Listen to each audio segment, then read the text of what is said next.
बच्चा ना होने के कारण नीरा के पति ने नीरा को धक्के मारकर घर से निकाल दिया। वो रोड पर पड़ी रो रही थी। तभी वहां एक आदमी आया और उसने क्या कहा नीरा से कि नीरा उसके साथ जाने के लिए तैयार हो गई। नीरा का सपना हमेशा एक साधारण सा था, अपना घर, अपना परिवार और अपने बच्चे। शादी के बाद उसने सोचा था कि अब उसकी जिंदगी पूरी हो जाएगी। पति अजय पहली नजर में बहुत अच्छे इंसान लगे थे।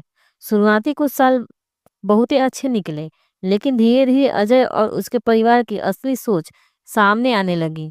विवाह के 5 साल बाद जब नीरा मां नहीं बन पाई, तो पूरे मोहल्ले से लेकर ससुराल तक ताने कसने लगे।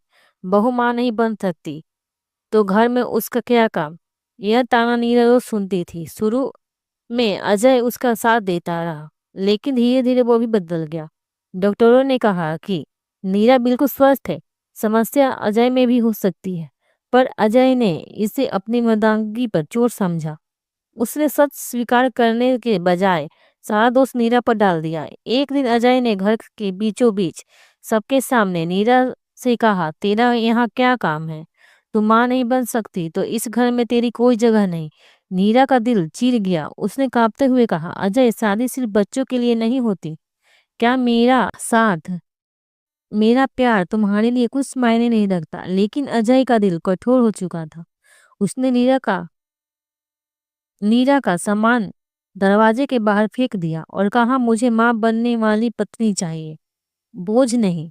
नीरा अपने ही घर में बेसहारा होकर निकल गई।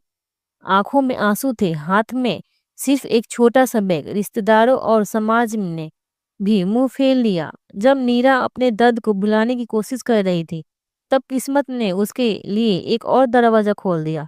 नीरा बेसहारा रोड पर पड़ी रो रही थी।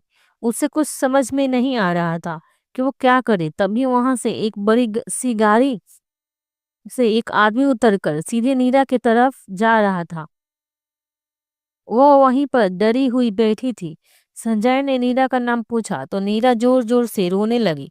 तो संजय को देखा नहीं गया। उसने नीरा को अपने साथ लेकर अपना घर आ गया। संजय की पत्नी की मौत कुछ साल पहले ही हो चुकी थी। जब नीरा का सारा सच जानने के बाद संजय ने नीरा को अपने ही घर में रहने की कहा। नीरा तो पहले माना की, लेकिन संजय के बच्चों के नाम में रहने के लिए तैयार हो गई। घर में दो छोटे छोटे बच्चे थे, रवि और राधा। माँ की कमी ने उन्हें बहुत चुपचाप कर दिया था।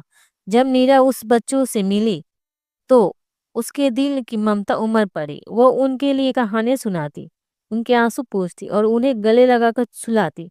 धीरे धीरे बच्चे उसे माँ कहने लगे। संजय ये सब देखता तो उसकी आंखें भर आती। उसने एक दिन नीरा से कहा, तुम्हारे आने के बाद मेरे बच्चों की दुनिया बदल गई है। तुम चाहो तो हमारे जीवन का हिस्सा बन जाओ।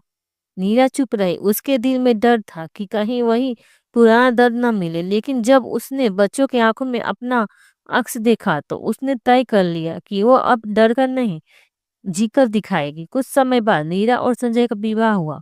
अब वह सिर्फ एक औरत नहीं बल्कि एक माँ और पत्नी भी बन गई। जिन बच्चों को उसने कभी खोया हुआ प्यार दिया था, वे सचमुच उसके अपने बन गए। नेहा अक्सर सोचती, जिस बात को कमजोर समझकर मेरे पति ने मुझे घर से निकाल दिया था, आज वही मेरी सबसे बड़ी ताकत बन गई। मुझे माँ बनने के लिए जन्म देना नहीं पड़ा, बल्कि बच्चों का दिल जीतना पड़ा। उसकी जिंदगी जैसे पूरी हो गई थी।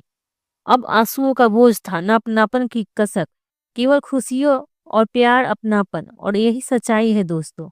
जरूरी नहीं कि कोई आपको छोड़ दे तो आपकी जिंदगी खत्म हो जाती है, बल्कि जिंदगी की शुरुआत कभी खत्म नहीं होती। बस हमें उसे नए सिरे से जीना सीखना पड़ता है। अगर मेरी कहानी ने आपके दिल को छू लिया हो तो कृपया मेरी कहानी एचपी बॉयज चैनल को सब्सक्राइब करें, वीडियो को लाइक करें और बेल आइकन दबाना ना भूलें, ताकि मेरी अगली कहानी भी सीधे आप तक पहुंचे। आपका साथ ही मेरी ताकत है। धन्यवाद।